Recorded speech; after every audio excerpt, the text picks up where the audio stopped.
မင်္ဂလာပါစပင်ကဘယ်လိုမျိုးလုပ်မလဲ rebound လုပ်ချင်တယ်အယောင်လေးရောမိန်ချင်တာ ဆိုးချင်တာဆိုပြီးတော့အယောင်နည်းနည်းပြန်ငြိမ်တော့မှာပေါ့လောက်လောက်တော့မလဲ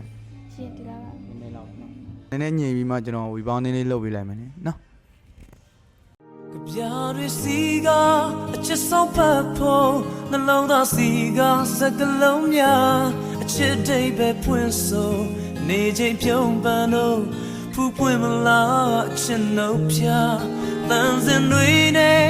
ကိုရစ်ဖွဲ့တဲ့တေးသွားလွင်ကိုချင်းများနားစင်ရဲ့တံပြတ်ချစ်စိတ်တို့ကိုအတွက်ထားနိုင်မလားအလုံးအိမ်မက်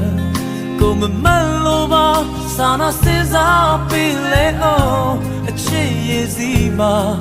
အတူဆုံးမျောချင်တာအတူဖန်တီးတဲ့အချစ်လေးကလေးနဲ့ပင်လေကြောက